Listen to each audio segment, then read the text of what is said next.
I've been all across this country. Okie dokie, folks, and welcome back to Monday Night Shaw right here on the Backbreaker Media Network. And normally on this show, we have a lot of local wrestlers. Sometimes we reach out to other parts of Canada. We had some boys from Newfoundland on the show recently. And then we had Brutal Bob Evans from the United States on here. But today we have another wrestler out of the United States. Not only a wrestler, though, a filmmaker. It is, of course, Dirty Ron MacDonald. Dirty Ron, how are you doing, brother? Goose, what's happening, man? I proud to be here on the Monday Night Shaw podcast. That's the name of it, right? Yes, sir. You got that right. Hell yeah, I'm a good listener. Yeah, man. I've been a shitty independent wrestler for going on 20 years now. I'm a shitty independent wrestling promoter for Fist Combat out of San Diego, and now I'm going to be a shitty movie star in a shitty wrestling movie. It's called, I'm kind of joking, but it's called a Pro Rasslin Movie, The Legend of Dirty Ron. And it's a film made by pro wrestling fans for pro wrestling fans. Yeah, I saw the trailer for it. I think I was on Bob Evans' webpage, and he shared out the trailer for it, and I was immediately like, oh, I really hope that he gets to finish making this and that we get to see it, because the trailer is amazing. Thank you. No, 100%. Like, it just reminds me, you wrestle, where do you wrestle out of? I run a promotion in a small little wrestling school out of San Diego, California. The promotion and myself started in St. Louis, Missouri. I started wrestling in April of the year 2000, and I started running my independent wrestling promotion in January of the year 2007. I'm 37 years old, so wrestling's been my entire life. I've watched every WrestleMania live. My mom was an independent pro wrestler in the late 70s. Oh, really? In the St. Louis territory. So wrestling's in my blood, and I love it. So being involved with wrestling for nearly my entire life, first as a fan and now on the other side of the curtain, is that, or the other side of the guardrail, I guess I should say, is, I wanted to see what other ways we can take wrestling and show it off to the world to really truly show how incredible entertainers wrestlers are, because not only do we do comedy, action, drama, stunts, improv, we do all of that at once, with an audience 360 degrees around us in one take.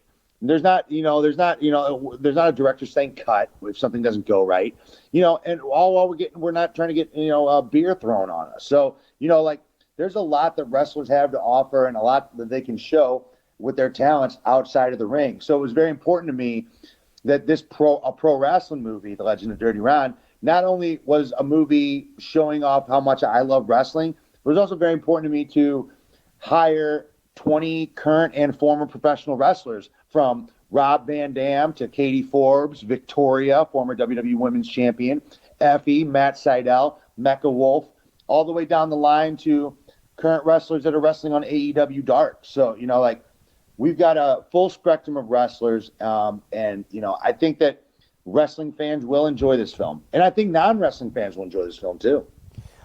Yeah, it looks great. It reminded me a lot of some of the RCW shows that I wrestle on out here. The movie displays you guys are sort of, you join up with a small independent group and whatnot, and it just the whole thing reminded me of what goes on here. It's just a bunch of guys putting together a good show for their friends and family, and whoever else wants to come and watch. The more people, the merrier.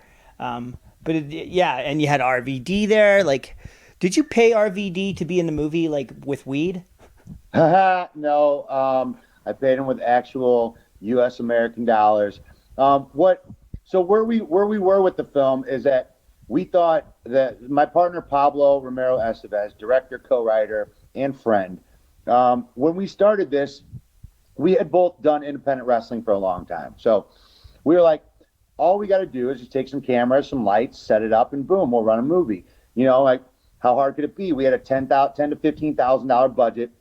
We're like, fuck it, let's do this thing. And so I put my money into it. And as we started adding more and more people who actually knew how to produce a film, they were like, there's no way you're going to shoot this film in 6 days with a $15,000 budget. So the bill just kept growing and growing and growing. And my $10,000 project quickly became a $50,000 project. I pretty much tapped out most of my entire life savings, and and the film's not done. So trying to go out there, and we're really trying to get the trailer out there as much as possible. We have a lot of interest from the cannabis industry to sponsor this thing and get it finished. So no matter whether it's through the Indiegogo or whether it's through me going out there and Dirty Ron doing some dirty things, Goose, I'm going to make sure that this film's done. I can really appreciate that, like the like just go get itness of what you're saying. Like it's a real like close to home type thing. It reminds me a lot of like Kevin Smith and Clerks. You know what I mean? Exactly. Well, that's kind of where we were at with it. We were like, the film people that were involved in this film, like a couple of the producers who have a extensive background in film. They were like, I don't know how I feel about the quality of the film. And I said, look, guys, you guys don't understand professional wrestling. Like we are, you as wrestling fans, we're used to a very low production value. Like fuck, PWG was just, they had the house lights on and put a curtain over a doorway for their entrance. Like no lights, no nothing. They had one banner. Like we're not used to a high level of production. I mean, obviously WWE, a multi-billion-dollar corporation, they have all the resources to do that. But independent wrestling and independent wrestling fans, they don't expect a $100 million, Hollywood movie budget. And when we put that out and people saw the trailer, wrestling fans saw the trailer, they were like, this production, quality is great. So really what it went from something that we were going to get ready to put on Fight TV, that was just the same quality as independent wrestling, or I threw my entire life savings into this, and now I'm looking to raise the rest of the funds to make a Netflix-worthy film. So, and that's what we're going to do. So that's what we are doing. And you can tell that by the trailer, is that we're not just trying to run and gun and have an independent wrestling level quality movie. We're trying to have a Netflix, Hulu, Hollywood-ready movie. Yeah. And that costs a lot of money. No kidding. I can think of, have you ever seen the Kayfabe?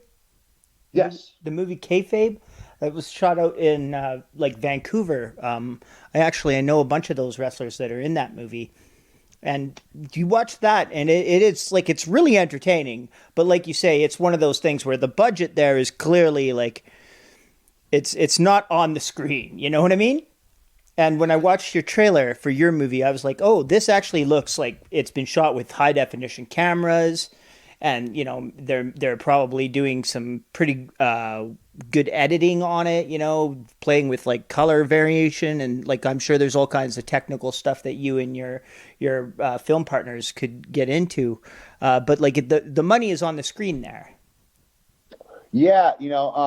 That's where a lot of the money is spent. It's that, I didn't audition anybody. When I wrote the characters for the film, I pretty much called up all my homies and I was like, hey, Rob, I wrote this character for you. Hey, Effie, I wrote this character for you. Hey, Victoria, we hadn't worked together actually before this film. And, no, we were on a few shows together. And so we were familiar with each other. But I was like, hey, I'm shooting this film. I got a spot for you. I think you'd be great for it. And, so that was important to me. But, the crew is like where everything got extensive. I mean, like, the lighting that we use was phenomenal. Nothing even close.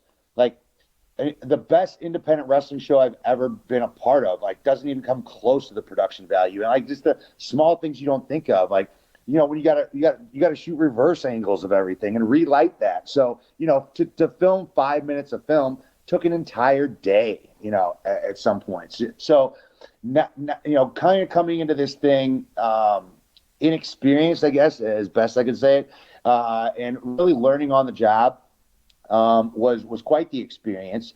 And I've taken a lot of chances in my life, so taking chances and not being all the way prepared are something that I'm very familiar with. So we had another case of that here, and and we're gonna pull this one out.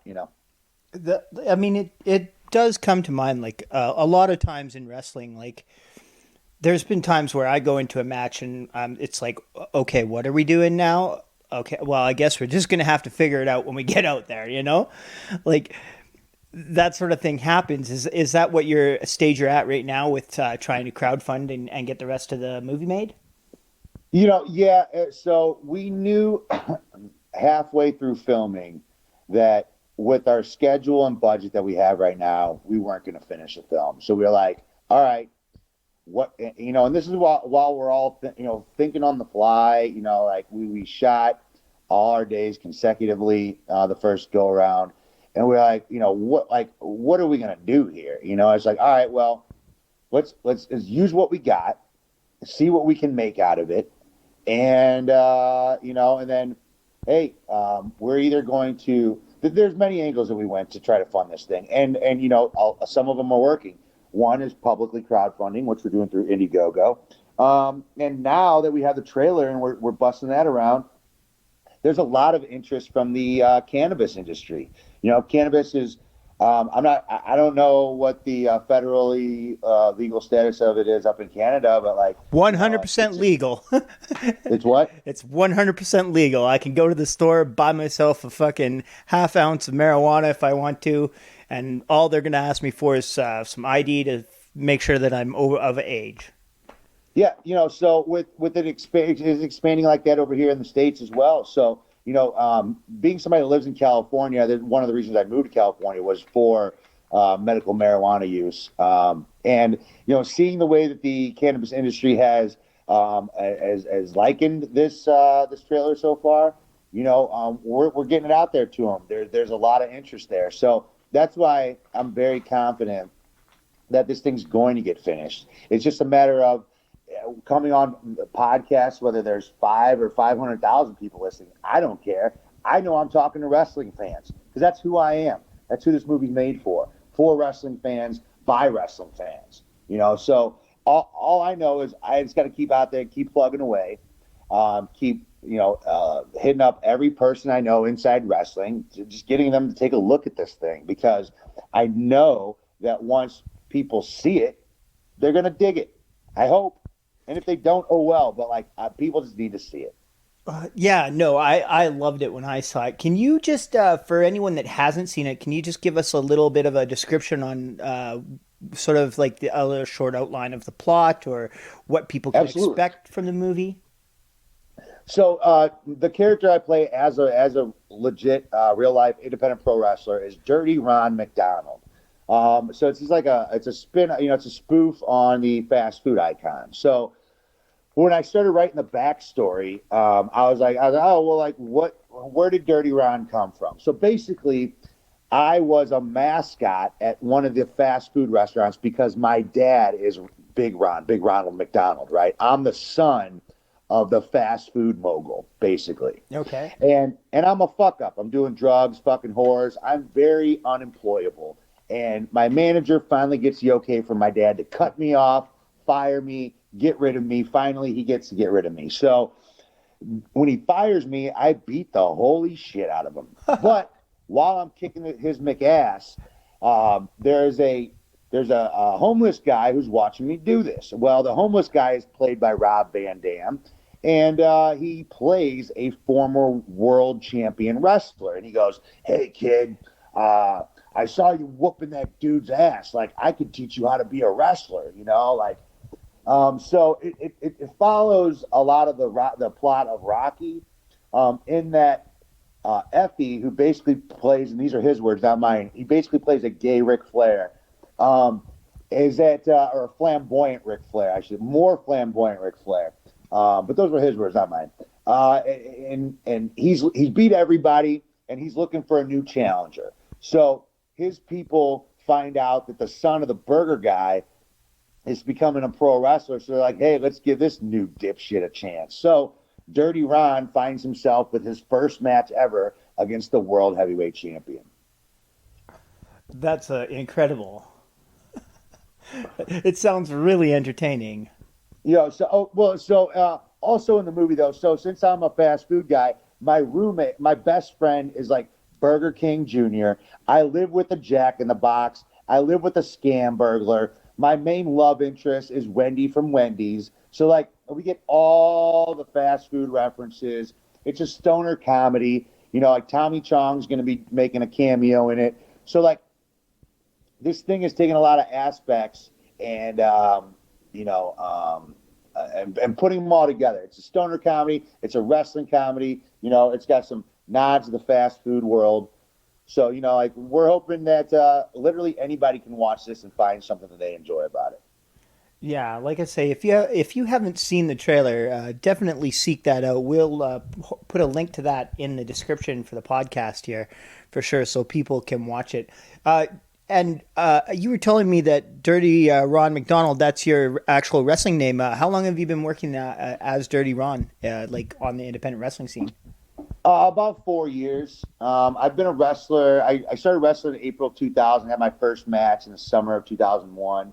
And I played many, many different characters. I wrestled on Monday Night Raw once against Braun Strowman. Oh, really? I wrestled at Ring of Honor once with tagging with Kikutaro. I played a cow. I played like a wild man. I played all sorts of characters. But it wasn't until I moved down to San Diego in March of 2017 that I had a total rejuvenation for my wrestling career. And when I found Dirty Ron McDonald, I run my wrestling shows that we run out here are 21 and up. We run shows at strip clubs, pool halls, basically the underbelly of the entertainment industry.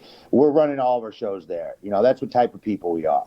So I was like, what kind of a character would fit at an operation like this? And I was like, well, I kind of look like a shitty Ronald McDonald. And I was like, well, why don't I just call myself Dirty Ron McDonald? So there's a lot of play on word, you know, puns, like burger puns, like, oh, you know, when a guy hits me in the ribs, I'm like, oh, my McRibs, you know, like, you know, so I do a bunch of stupid shit like that.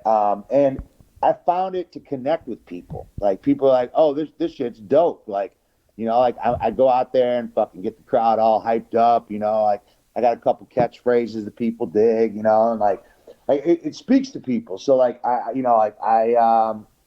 finally found a character that like spoke to people and sold merchandise and got me booked.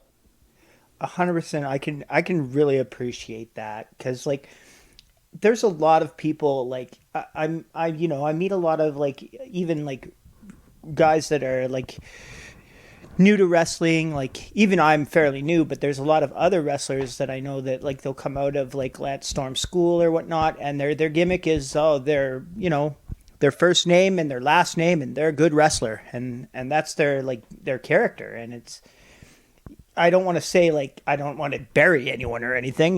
But it's just like it doesn't give anyone anything to latch onto. You got to be like fucking amazing if you want your gimmick to be you're a good wrestler. You know what I mean? If you're a good wrestler, why don't you be a good fighter and go fight? You know, go fight mixed martial arts. You know, if that's just the way I view wrestling. Like wrestling to me is a manipulation of emotions. Wrestling to me is fighting, but theatrically. You know, wrestling is a dramatized version of actually fighting. So like, what's the point in going out? Like, it's cool to like that. That's a part of it. The catch as catch can style wrestling, like that's important. That's important to be part of the show. But like, look at the history of wrestling. Look at the history of fighting. Look at the history of entertainment. It's the people that go out there and they're a little bit off, but they're definitely flamboyant and they connect with people. Let's talk about fighters. Who are the biggest money-making fighters in the history of the game? Mike Tyson, Conor McGregor, Floyd Mayweather. What did all three of those guys, Muhammad Ali, what did all four of those guys have in common? They knew how to cut a promo. They knew how to manipulate emotions, right? So, yeah, Muhammad Ali, like, Cassius Clay, that is his name. But, like, float like a butterfly, sting like a bee, that's his gimmick. You know what I'm saying? Like, that's what connects with people. Money Mayweather, that's what connects with people. People want to see that guy get his fucking ass beat. Chael Sonnen did a great job of that inside UFC, like, talking his way into championship fights that he didn't deserve. So, like, if you're going to be a real fighter, I get being respectful and like just going by your name and not having a nickname and a moniker or whatever, not coming out in some fancy frilly fucking jacket. But this is pro wrestling. Like, why wouldn't you fucking amp everything up to 11? Like, why wouldn't you be more flamboyant? Like, why? Or just like be more of a character? Like manipulate emotions, get somebody to feel something, to like you or to hate you. Like that's what wrestling's all about. It's good versus evil. You know, like Jesus would not have been such a good baby face if he didn't have the devil healing him up and putting the heat on him. You know, like there needs to be a good and a bad guy. And people these days, they're just scared to like be a bad guy because they might get canceled for saying something off color. Yeah, no, I totally like understand where you're coming from. Like, I mean, I obviously like I wrestle as the Canadian Goose, and I wear fucking feathers in the ring. You know, like it's a lot of fun, and it's one of the things that I put a lot of thought into. No, Coming up with a character and a gimmick. You know.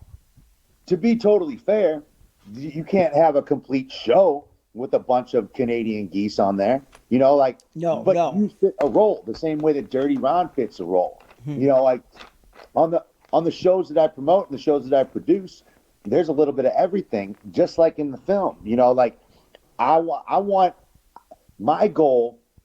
Actually, let me back up.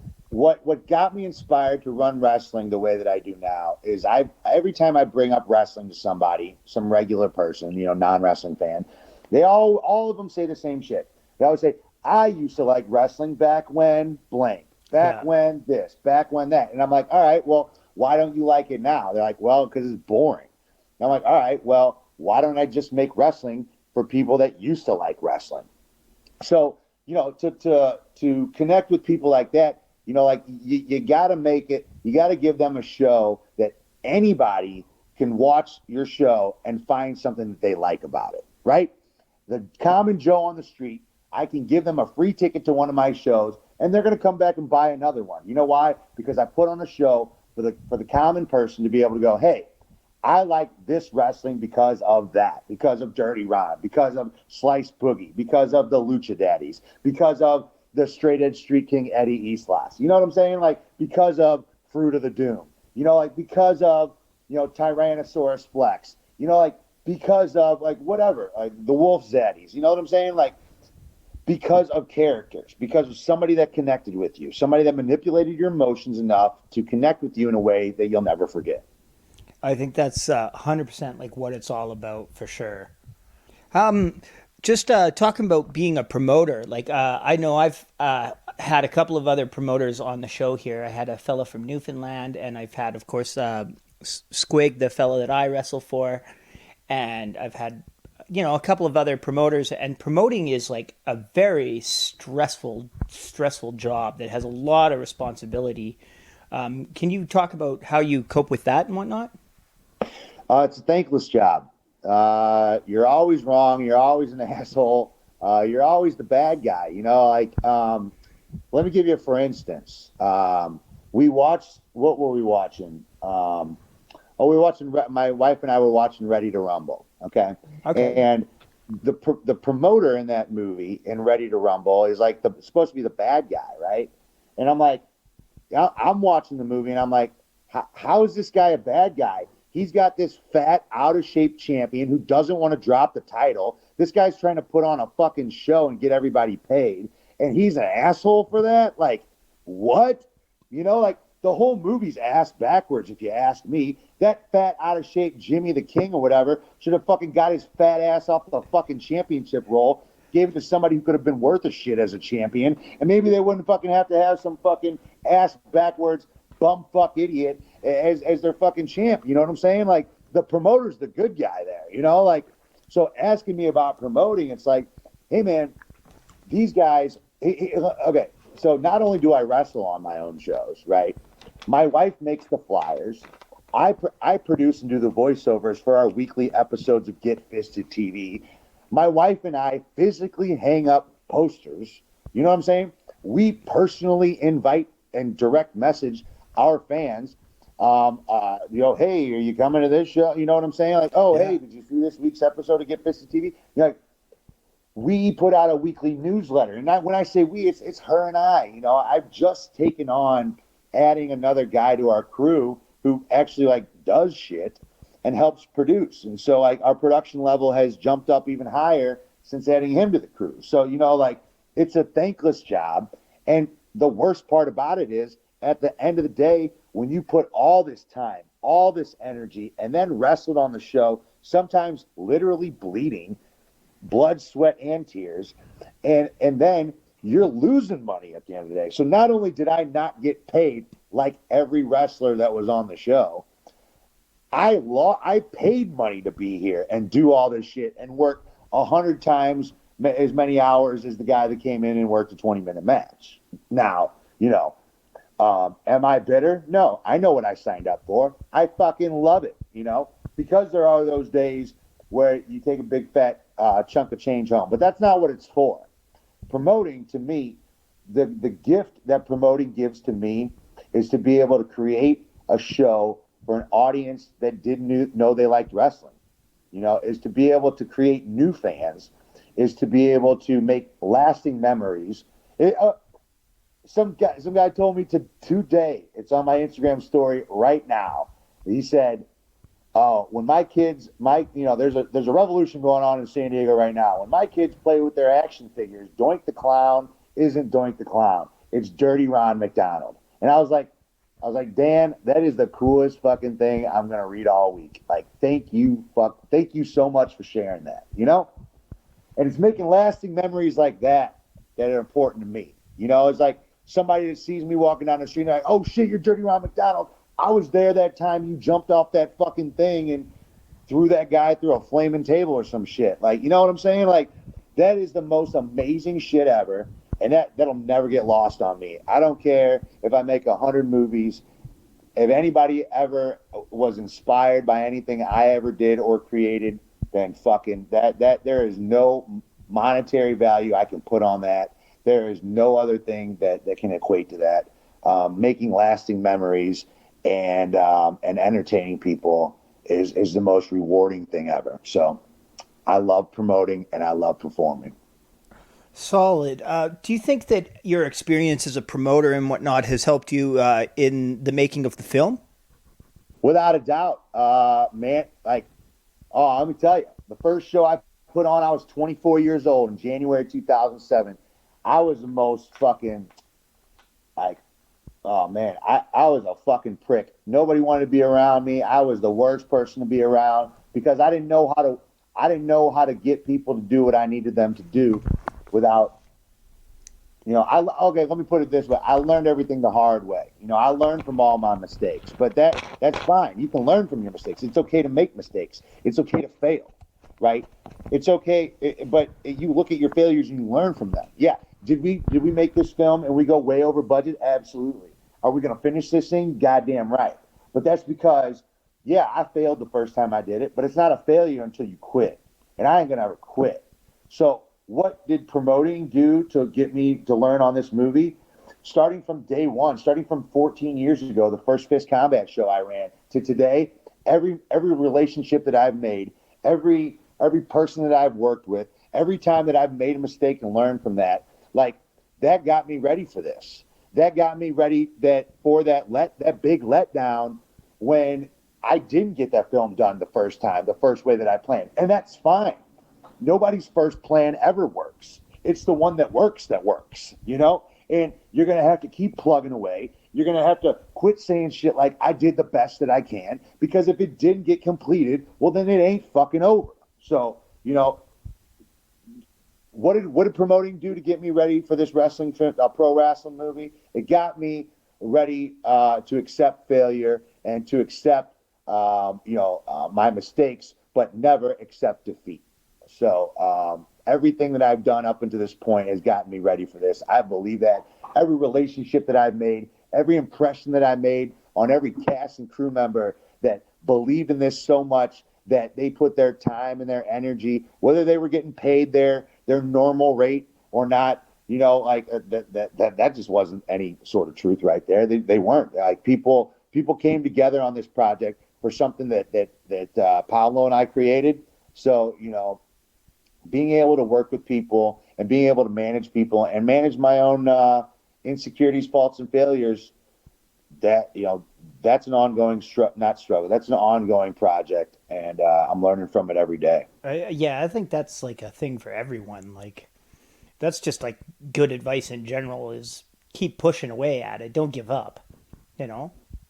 I mean, as much as people want to shit on John Cena, aka the greatest WWE wrestler of all time, hands down, is he said never give up. Like, and even though he's kind of a cheese dick or whatever, like I am a humongous John Cena fan as a person, as a wrestler too, of course. But like don't give up. There's a lot to learn from wrestling and wrestlers. Like look at WWE when they were getting kicked in the dick by WCW, and in the mid '90s, they were like, hell no. They regrouped, they replanned, they reshuffled, and they got out there and went back and kicked ass. And I've learned a lot from professional wrestling. I've learned a lot, as a promoter. I've learned a lot as a wrestler. I've learned a lot now getting into the film industry. Oh, right on, brother. You mentioned earlier that you ended up wrestling against Braun Strowman on an episode of Monday Night Raw. Can you just Indeed. describe like how that went down and what it felt like when you actually got there and you're standing in the ring? I'm assuming this is before the COVID thing and there was no fans, but like, can you just like describe what was going through your head that day? Yeah, October 10th, 2016. Not like I remember that date. But yeah, man, it was a 2-on-1. Whenever they come around town, they use a lot of local independent wrestlers as extras, as EMTs or whatever. But at this point in 2016, they were using local guys to put over their big up and coming stars, and I got the opportunity to wrestle in a 2-on-1 against Braun Strowman. He is the biggest, baddest motherfucker I've ever met in my entire life. I've never been hit harder by a human. Oh boy. And not in a bad way. I mean, he's just that big. Like, like Oh I've yeah. wrestled big guys, but like, dude, he's the biggest. Like, he towers over Taker, he towers over Brock. Like, that is the biggest man I've ever seen in my entire life. But the coolest thing. Okay, so I got to do a promo actually on Raw where they give, they don't usually give the indie jobber guys the microphone, but at this time they did. So I got to pop the crowd, fucking, say a couple lines. They gave me a script, I said it word for word. But they told me, they go, Vince McMahon hates it when wrestlers look into the camera, right? He said, do not look into the camera. So Goose, you know what the fuck I did? Look directly into the camera. I looked directly into the camera with those fucking Hulk Hogan cocaine eyes, right? Those Macho Man cocaine eyes where you can see all the white around my pupils, dog. So, like, I'm cutting this promo. It was fucking pretty rad. But afterwards, I said my thank yous, whatever, walked through gorilla position where Vince and, everybody is at. Triple H, everybody. I was like, oh, thank you. That was so much fun, whatever. I just tried to keep to my business. So I go in, I get a bottle of water where all the extras are, and then I come back by the curtain where all the wrestlers are watching around the screen. So as I'm coming, I see Vince McMahon down the hallway walking in my direction. And there's like 40 people in between us. And I'm like, fuck yes. This is awesome. I'm going to stop. And he's going to walk right by me, and I'm going to say something, right? So I'm like thinking to myself for a minute. I'm like, oh, I wonder how close he is. So that I look up, because I'm trying to like play coy or whatever. I look up, and here he is halfway down the hallway, Goose. But check this out. He is looking at me dead in my fucking eyes. And I'm like, oh, fuck. Like, oh, shit. What did I do? I fucked up. Oh, my God, I can't leave. I can't go backwards, can't go forward. There's no door. How am I going to get out of here? Vince McMahon is staring me down right now, and I have nowhere to go. What the fuck? And then by the time I'm done thinking that, felt like an hour. It was probably like 5 seconds. I look up, and this 25-foot tall man named Vince McMahon is standing right there, right? Goose, I tell you, he was no shorter than 37 feet, and he's looking at me, right? And I'm looking at him, and he's looking at me, and I'm looking at him, and he's looking at me, and I'm looking at him, and he's looking at me, and I'm looking at him, dead in our eyes, right? Yeah. It might have been a whole day. I don't know. It might have been 2 seconds. I'm not sure. But then he says to me, he said, you did a great job tonight, son. Thank you so much. You did a great job. I really appreciate you. You did a stand-up job tonight. And I was like, oh, my God. And I don't even know what I said, right? And I walk on, and I'm like, this is the greatest night ever. I get to the TV, and standing right behind me is Stephanie McMahon, who taps me on the shoulder. I turn around, and she said, thank you very much. We really appreciate you guys, for coming here and, doing that. You did a great job out there and all this stuff. And I tell you what, Goose, that there will never be a cooler, better day for me ever in my entire life. two of my Mount Rushmore, four of the greatest minds in wrestling history, being that of Vince, Stephanie, Triple H, and Paul Heyman. Two of the four of those came out of their way to tell me I did a great job on the biggest stage I will ever wrestle on, and I will never get a better compliment. Yeah, no, it sounds like your interaction with Vince McMahon might have been more nerve wracking to you than your actual like match. Without a doubt. Without a doubt. It was weird because there was 18,000 people at the Oracle in Oakland, and when I went through the curtain, and if the place is fucking sold out, right? Like I just took a breath, and it's a weird, it's the same thing that happens to me every time I go through the curtain, right? Like I'm a little anxious, although I was a little bit more than usual anxious on this one. But as soon as I go through that curtain, that anxiety like turns into fuel, and Mm-hmm. I'm powered by it. It's like a fucking shot of adrenaline straight up your dick hole. You know what I'm saying? Like it's like bam, I'm fucking ready to go. I definitely can relate to that. There's been a lot of times where I go out there and I'm like, oh, what's like, we've talked about the match and I know what's supposed to happen, but like what's actually going to happen? How's this going to go? Is this other guy going to be like cool or is he going to beat the shit out of me? Like what are we going to be doing here? And you use it as fuel and like you say, like once you walk through the curtain, it's time to go to work, you know? It's time to step it up. And I'm sure it's that shot of adrenaline, and like I don't know, like I like to connect with people. I like to look at people into their face. I want to look right into your soul hole, your eyes, man. You know what I'm saying? Like I want to connect with people. So like when I go out there, like I mean, obviously not now. Back in the day, high fiving everybody, fucking jamming with people, fucking crushing beers. You know what I'm saying? Like let's have a good time. We're not here for a long time, Goose. We're here for a good time. You know what I'm saying? Yeah, 100%. I remember when we first because I've been very fortunate over the pandemic here, over COVID. Like pretty much, we had to shut down for like a couple of months, but then we were able to resume doing shows with like limited capacity. First, it was like only 100 fans allowed in, and then it was like only 50 fans allowed in. But we got to run shows like every week, and we wrestled on every Friday and every Saturday, and it was pretty awesome. But like I remember one of the first shows, it was like I got pulled aside by the promoter's wife and was like, "Hey, you can't go out there and high five people, Kyle." Like I was like, "Oh, sorry." Like you don't even realize that's what you're doing. Right. It's like it's a second nature. It's muscle memory. Can you just talk a little bit? Like, has the pandemic affected your wrestling promotion and the making of the film at all? The film definitely. The promotion.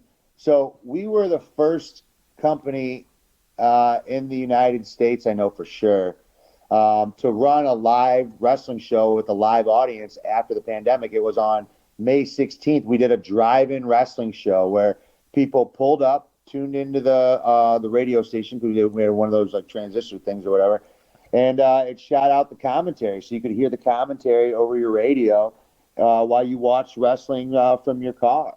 And we did five of those before the city of San Diego was like, eh.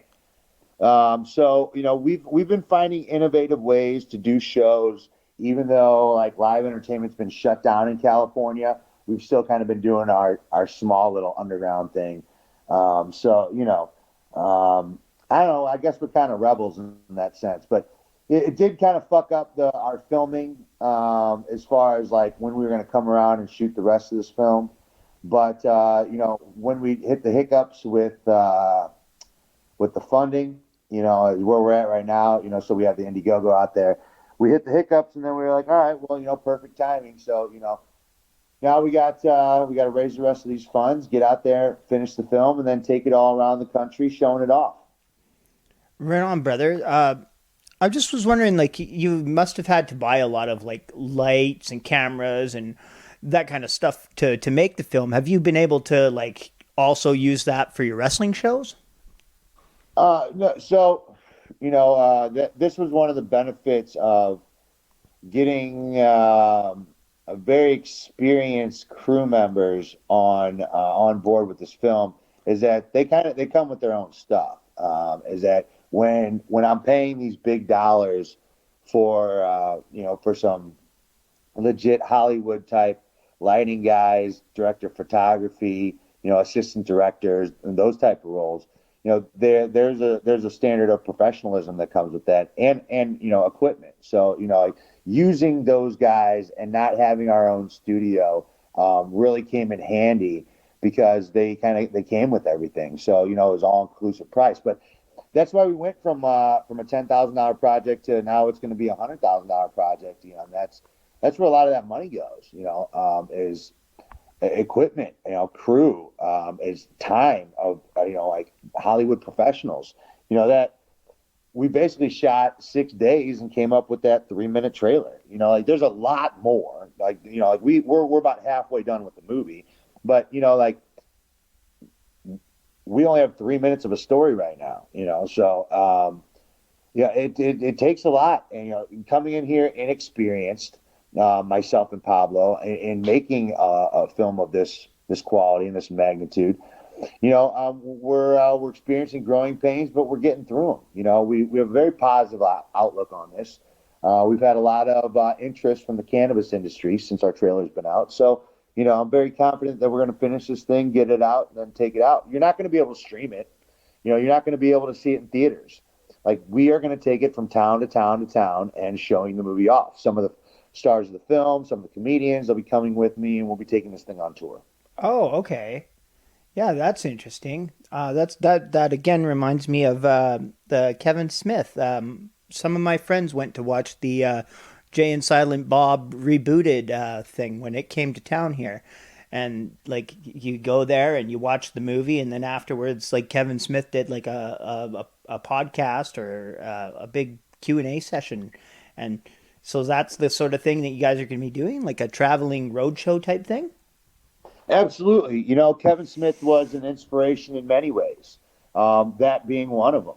Is that like I kind of I've had my eye on this project for a number of years now, and I was looking, I was really like case studying, like how are these guys making money if they're streaming their shit on Netflix or Hulu or Amazon Prime or something like that? And the answer is they're not. With piracy and with the amount of content that's out there on these streaming services, the residuals that you get back from that are very minuscule. So I was like, well, if I plan to make any sort of good money off of this, I'm going to have to do all the work myself, which I'm accustomed to doing that shit. Like I've set up tours. I was Afro Man's tour manager and opening act for a number of years. Oh, I didn't. Like I'm very familiar with cold calling venues and taking it across, taking an operation across the country. So what we're going to be doing here is very unique as well.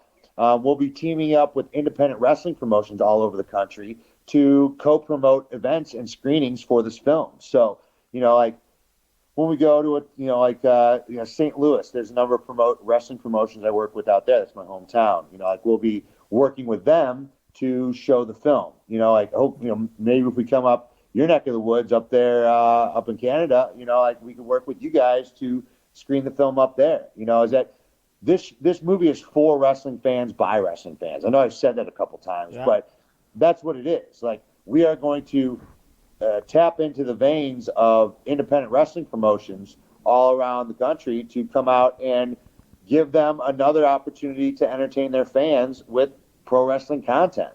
Th- th- On the back end, we plan on including those wrestling promotions in our future films. So, like it's a win-win for everybody. It's a win-win for wrestling, and it gets to show off the form of entertainment that I love best. That's incredibly solid. So, like, are you guys gonna like, maybe once the movie's over and you've done the Q&A, maybe Dirty Ron comes out and wrestles a guy or something? Like they have a ring at these shows, and That's definitely something that could happen. I'm not, it's when I thought about it, I wrestled on a number of ICP's Juggalo Championship Wrestling oh, okay. events, and that and being around IWA Mid South when their shows were 5 hours long, like Oh boy. I'm very conscious of keeping my shows or whatever to like 2.5 hours, like, with my live wrestling shows and events like that. So I don't know if I want to overload it and be wrestling almost every night, but Dirty Ron will definitely be in the house. I'll probably be knocking some beers back and throwing some elbows at a couple people, but we plan a very interactive experience. We'll be taking memorabilia from on set around the country with us, or hopefully maybe up to your country too, to screen this thing. So it's gonna be you're gonna have a full experience. Like it's gonna be quite interesting. Have you ever wrestled in Canada? I have not. Oh, okay. Honestly, I've heard it's hard for people with backgrounds like me to get up there. I haven't been such a good boy down here. Yeah, that's fair. We had the ICP came to Calgary and they did a show here, and a bunch of my friends were on the show. It was pretty cool. Oh, really? Nice. Even yeah, the guy that one of my trainers, Michael Richard Blaze, he actually wrestled Braun Strowman in a match on Raw too. It was like a 5-on-1 match or something. So Yeah, that was right around the time that I did it. yeah, and then what's his name? Ellsworth. He did the same thing, and he ended up getting like a job out of it. That was pretty cool. Yeah, and then he ended up doing some other things too, I heard. Oh yeah, I No, heard I'm just- I did hear that he was maybe not such a great character. yeah, who knows? I didn't hear that. Allegedly. He was supposed to. He was my promoter had booked him for a show before the pandemic shut everything down, but he never ended up coming because of the pandemic. So maybe that's not such a great loss after all. Haha. Hide your wife, hide your kids. I, wait. So is there any like films that have like that you look for like inspiration when you're watching this? Is there any like other movies that you've been like scouting and being like, oh, this is a great element of this film that I like? I mean, you already mentioned that it's sort of like Rocky and a stoner movie. Is there anything else sort of parallels that? I guess I'm not really sure beyond the Rocky thing, but I do know this is that when we shot the film, it was an idea of mine, and it worked out really well. Is to when we have so many creative minds here working on this project, and people honestly that I trust creatively, is that we took a take where we kind of followed the script. And then we would take a couple takes where we kind of improv'd it, and felt it out a little bit, and explored and had a lot of fun with it. So, like the ability to work with creative people they all came to the table with something. They all came and were just like forthcoming with ideas and they did it in a proper form, in a very respectful way. They didn't just come like shitting off ideas. There was like, hey, what do you think about this? And then they that's what was awesome to me is that when I asked them and I, some things they're just told to you and you're given a script and said, here, do this. Like when I did my promo on Raw, Yeah. It was a script. I had to follow the script word for word. I couldn't go off the script or I would have got yelled at or, not paid or whatever. So, to give these creative people creative freedom to do that stuff was quite amazing, and we got some really amazing stuff out of it. Everybody came ready to work. Everybody came and stayed longer than they needed to, or not longer than they need, as long as we needed them to. Some days went way longer than the 8 hours they were supposed to, but everybody came ready to work, and that was quite incredible. You mentioned improv. Do you have like a background in improv? I've been a pro wrestler for a little over 20 years off and on, so I'd say yes. Yeah, that's interesting to me because I mean I've only been wrestling for a couple of years, but definitely like when I was younger, I did a lot of improv, and I found that it has been incredibly helpful towards my wrestling career because like there's a lot of times where you just have to be quick on your feet and quick in your head and come up with something right there on the fly. And I've found that improv is an invaluable skill in professional wrestling. Without a doubt, I started stand-up comedy for real about 7 years ago. Being that, before the pandemic, I was on stage 6 to 12 times every week, out there grinding, every night that I wasn't, wrestling.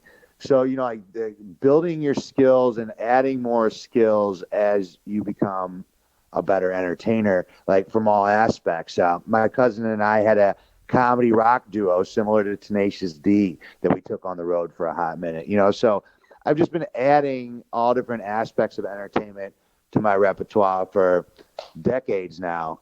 So, yeah, improv, that's something that wrestlers should, take a look at. Just trying to do stand-up comedy is a skill that you should have. Thinking quick on your feet, entertaining strangers is something that, I learned to do while doing stand-up comedy, and that's really helped affect how I connect with an audience, no matter where I'm at. Because honestly, there's a different audience at a festival than there is at like even a Canadian show or like a PWG or Ring of Honor. Ring of Honor is different from Game Changer Wrestling, and you got to understand that you can't perform the same to different audiences. You have to understand your audience and give the audience the show that they want to get, not necessarily the show that you want to give. I hope that makes sense. It makes total sense. I mean, I've been on some shows where it's like, wait, this is a family show, right? Like, there's children here. We had one wrestler come on the show. It was Jason the Terrible, and he wrestled the Slammer, and I guess the Slammer stiffed him on something, and Jason went off. Like he went crazy and he was bleeding all over the place and there was little kids there and the police ended up getting calls like this is just not the place for this, man. Like I can appreciate that you want everybody to know you're hardcore, but yeah, no, 100%. Like there is definitely a time and a place and you got to cater to your audience for sure. Without a doubt.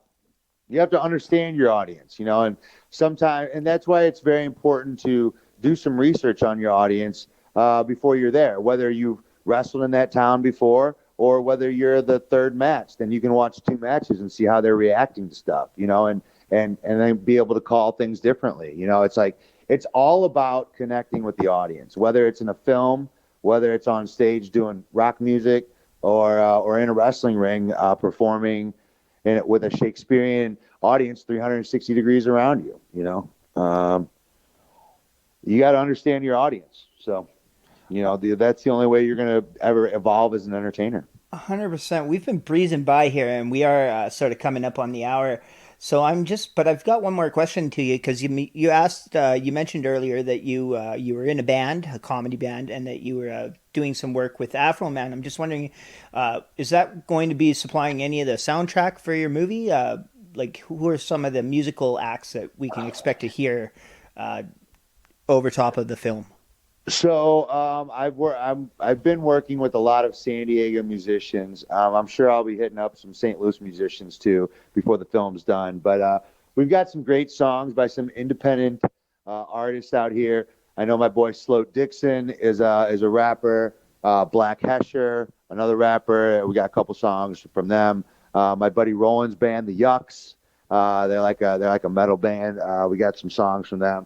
And I wrote a couple parody songs. I don't want to ruin it for you because some of them are, I think, will give you a chuckle. But it's all about putting my friends on. Like that was very important to me. Like call all the homies. I don't know if I said this earlier or not, but I didn't audition anybody. When I wrote the roles, I called up people and I was like, hey, I wrote a role for you. Like I made this for you. And yeah, that was important to me to put all the homies on. Like, oh, hey, you got a clothing brand? Let me wear one of your shirts in the thing. Oh, you got a weed festival, or you got a joint company? Let me use your shit in the film. Like let me put all my friends on. So that was really important to me. Is that, hey man, music. I know people that do that. Put the spotlight on them. Wrestlers, they might not be getting, the rub that they think, hey man, I'm gonna throw you in the movie and maybe you might get booked more, or hey, you just have something cool to show off that you were a part of. Creating a team is very important to me. Inside my wrestling school, here with the film, with my wrestling promotion, I got married last July. The relationships and the team building is very important. And even though you're gonna go through rocky roads, and shit might not be sunshine and daisies every day. There are sunshine and daisies somewhere down that path. And enjoy them when you got them, and work for them when you don't. That's good stuff. Dirty Ron, why don't you give our listeners your social media information so that they can find you on the social media, follow along, and donate some money to the cause. Very easy to find me at Dirty Ron MacDonald on all social media, at a Pro Rasslin Movie on all social media. Pro Rasslin Movie, a Pro Rasslin Movie. It's not pro wrestling; it's a Pro Rasslin Movie. The Legend of Dirty Ron. So really easy to find us. RASSING. That's Rasslin. Rasslin. PRORASSLINMOVIE. A Pro Rasslin Movie. We have the website too, a ProRasslinMovie.com. You can search hashtag Dirty Ron Movie, hashtag RVD Movie. You can search hashtag Pro Rasslin Movie, hashtag Rasslin Movie. Very easy to find us all over the web because of Google and all those crazy aliens and all that technology they be making. You know what I'm saying? 100%, brother. If people want to come to your wrestling school and train there, is there any information you have about that? Don't. No, I'm just kidding. No, down here in San Diego, the way that we approach our wrestling school is different from anything I've witnessed before. We're training the weekend warrior. We're training guys. We're not necessarily training all the next WWE superstars or bust. A lot of wrestling schools I've been a part of or seen, they're like, all right, well, if you're not WWE quality, we're just going to take you for a bunch of money and make you quit within a couple months. And that's no fun. So, what we're doing is we're making people that, some of our guys will go on to other places. They will. They're very talented, but not everybody will. And there's room for those people too inside wrestling. So we have 6-month programs down here to get people learn how to lock up, tie up, all that stuff, basic wrestling maneuvers, and get them ready to wrestle matches. We just had our first 6-month class graduate and move on from beginner to intermediate. So, I'm very proud of my students and what they've accomplished. I'm proud of our staff and the way that we approach wrestling with a mentality that we can turn people into athletes and athletes into wrestlers. Awesome, man. Well, I'm going to say thank you very much for coming on the show here. It's been a pleasure, and if you folks haven't seen that movie trailer, check it out because it looks hysterical. I really, really, really can't wait to see this thing. I'm hoping that everything comes together the way you want it to, and that you're able to put on film the movie you want to put on film. Thanks, Goose, man. And hey, every share counts. We have some cool perks on our Indiegogo. It started $10. Let's check those things out. They go from $10 to $25,000. So if any big ballers out there, just that are just like looking to spend money, no, they start at $10, and every donation, every share, every like, every subscribe, all that stuff, all those things count, every single one. So. I'm going on every podcast that will have me to talk about a Pro Rasslin Movie, The Legend of Dirty Ron. Well, thank you very much for coming on my podcast, and hopefully we'll get to talk again sometime down the road. Goose, I can't wait to come up there to your neck of the woods to premiere this thing, and we get to meet in person. Yeah, that sounds like a lot of fun. All right, dude. Well, hey, thank you so much for your time. Thank you to all the people that listened all the way through to this thing. I can't wait to keep putting on movies and entertaining people until the day that I'm not breathing. So thanks for your time doing this, man. I sincerely appreciate it. Okie dokie, and the pleasure was all mine. And once again, thank you. All right, Goose, take it easy, man. Peace. Alrighty, peace out, brother. Nova Scotia and New Brunswick, Quebec and Newfoundland, Alberta.